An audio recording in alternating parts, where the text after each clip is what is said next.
English నేర్చుకోవడం అనర్గళంగా మాట్లాడడం మీ కల వెంటనే కాల్ చేసి క్లాసెస్కి రిజిస్టర్ అవ్వండి. మోడల్ నంబర్ 2 హెచ్సిఎఫ్ ఆఫ్ 6,9 మళ్ళీ 4-5 క్వశ్చన్లు రాయండి. HCF of 6,9 HCF of 12, 18, 30 simple problems నుంచి అడ్వాన్స్ లెవెల్ వరకు వెళ్దాం. Right, HCF of 12, 18, 30. Third one HCF of 25, 35, 45.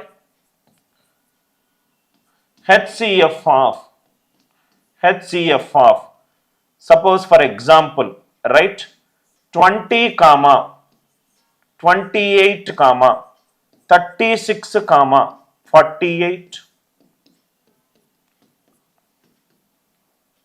HCF of 6, 9. HCF of 12, 18, 30. HCF of 25, 35, 45. HCF of 20, 28, 36, 48. నవ్వు ఇక్కడ చూడండి సార్, నేను ఎప్పుడూ చెప్పాను మీకు ఈ బేసిక్ కాన్సెప్ట్ మీరు మర్చిపోవద్దు. హెచ్సిఎఫ్ చెయ్యాలి అని అనుకుంటే, గాసాబా చెయ్యాలి అని అనుకుంటే మన ఫోకస్ అంతా చిన్న నంబర్ పైనే ఉండాలి. మన ఫోకస్ అంతా చిన్న నంబర్ పైనే ఉండాలి. చిన్న నంబర్ పైనే ఉండాలి. చాలా ఈజీగా చెప్తా. ఒక 2 నిమిషాల తర్వాత ఒక ఇంపార్టెంట్ పాయింట్ చెప్తాను. రైట్, ఫస్ట్ ప్రాబ్లం చేద్దాం. నవ్వు ఇక్కడ చూడండి సార్, హెచ్సిఎఫ్ ఆఫ్ 6, 9. చిన్న నంబర్నే ఫస్ట్ చూస్తా, చిన్న నంబర్నే ఫస్ట్ చూస్తా, చిన్న నంబర్నే ఫస్ట్ చూస్తా, చిన్న నంబర్నే ఫస్ట్ చూస్తా, చిన్న నంబర్లే ఫస్ట్ చూస్తా. నవ్వు ఇక్కడ చూడండి సార్, నవ్వు ఇక్కడ చిన్న నంబర్ని సెలెక్ట్ చేసిన తర్వాత ఆ చిన్న నంబర్ మిగతా అన్ని నంబర్లను బాగా హారిస్తుందో లేదా చూడండి. 6 1 6, 6 2 12.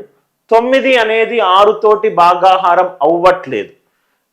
12 1 12, 12 2 18 అవ్వట్లేదు.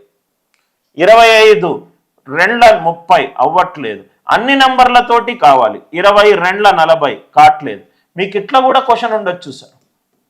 HCF of 12, 16, 24, 36 and then for example 44 ఇట్లా కూడా ఉండొచ్చు. ఇక్కడ మీరు కన్ఫ్యూజ్ అయ్యే ఛాన్స్ ఉంది. నేను ఇక్కడ చెప్తున్నాను చూడండి సార్. సార్ 12 24ని డివైడ్ చేస్తుంది. అన్ని నంబర్లను డివైడ్ చేయాలి, అన్ని నంబర్లను డివైడ్ చేయాలి. అప్పుడే చిన్న నంబరే గాసాబా.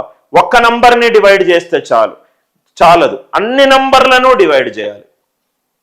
నవ్వు ఇక్కడ చూడండి సార్, 6 9ని డివైడ్ చేయట్లేదు, 12 డివైడ్ చేయట్లేదు, 18 30ని, so on and so forth. మనం ఏమన్నాము? HCF highest common factor. Factor అంటే కారణాంకం. చిన్న నంబర్ గనక మిగతా నంబర్లను డివైడ్ చెయ్యకపోతే చిన్న నంబర్ యొక్క కారణాంకము తీసుకోండి, అది కూడా పెద్ద వాల్యూ తీసుకోండి. అదే name HCF, highest common factor. ఈ పేరు ఎక్కడి నుంచి వచ్చింది సార్? చిన్న నంబర్ గనక మిగతా నంబర్లను భాగాహారించకపోతే చిన్న నంబర్ యొక్క కారణాంకము తీసుకోండి, పెద్దది వాల్యూ అయి ఉండాలి. 6 యొక్క కారణాంకాలు ఫస్ట్ ఎగ్జాంపుల్ కాబట్టి రాస్తున్నాను. 1 2 3 6. 6 తీసుకున్నాను. 6 9ని డివైడ్ చెయ్యట్లేదు కాదు, కాబట్టి నెక్స్ట్ వాల్యూ ఎంత? 3. పెద్ద నంబర్, ఈ మూడిట్లలో పెద్ద నంబర్ తీసుకున్నాను. ఎందుకంటే నేను చేసేది ఏంటి sir? HCF, highest common factor. So 3 తీసుకున్నాను.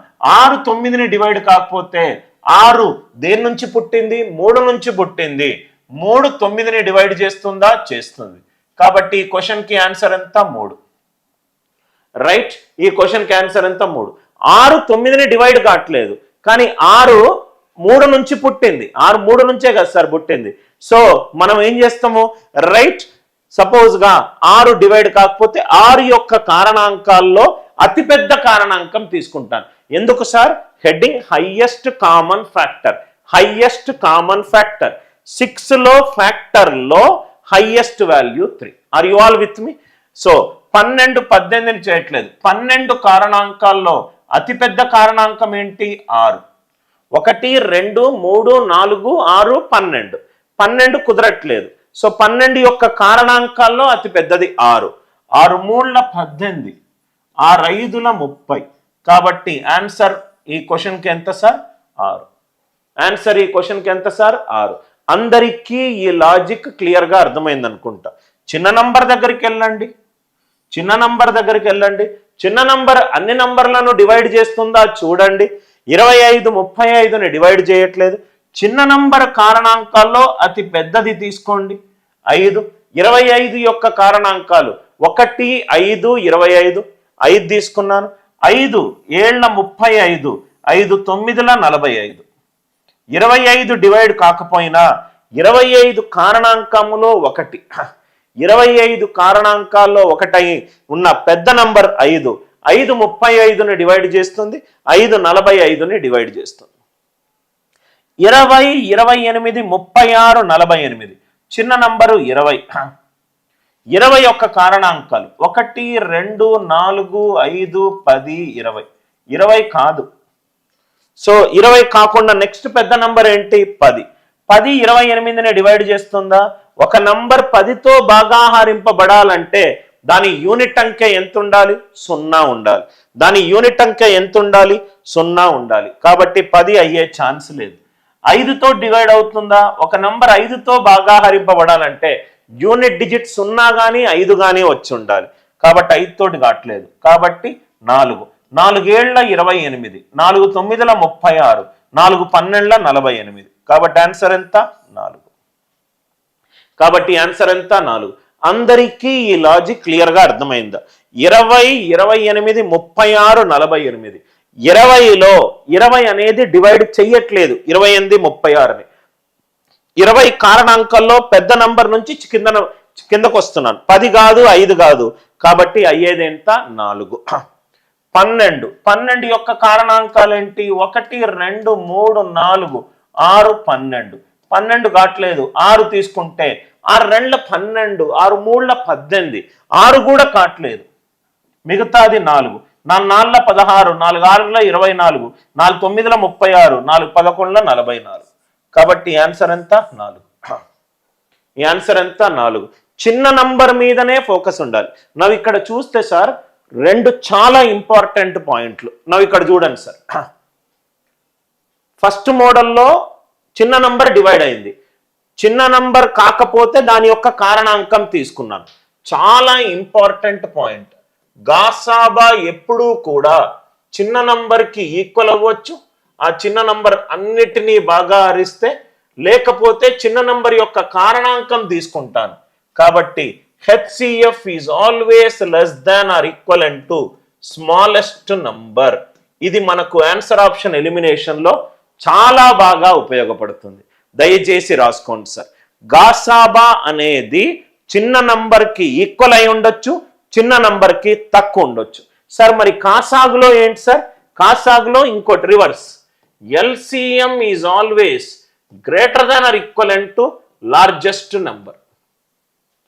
LCM is always greater than or equivalent to largest number. ఈ 2 దయచేసి రాసుకోండి. ఆన్సర్ ఆప్షన్ ఎలిమినేషన్లో మనకు చాలా బాగా ఉపయోగపడుతుంది. ఇప్పుడు క్లాస్లో మనము గాసాబా గురించి డిస్కస్ చేద్దాం. కాసాగు వచ్చినప్పుడు కాసాగులో ఉన్న ఆన్సర్ ఆప్షన్ ఎలిమినేషన్ మెథడ్స్ చూద్దాం. గాసాబా is always less than or equivalent to smallest number. కాసాగు is always greater than or equivalent to largest number. అందరికీ ఈ మోడల్ క్లియర్ అవుతే ఎస్ అని చెప్పి రిప్లై చేయండి సార్. ఈ వీడియో చూస్తున్న ప్రతి ఒక్కరూ కూడా నా ఫ్లోతో పాటు కంకరెంట్గా ఇంట్లో కూర్చొని క్లాస్ కూర్చొని నోట్స్ రాసుకుంటున్న ప్రతి ఒక్కరూ కూడా అర్థమవుతే ఎస్ అని చెప్పి రిప్లై చేయండి.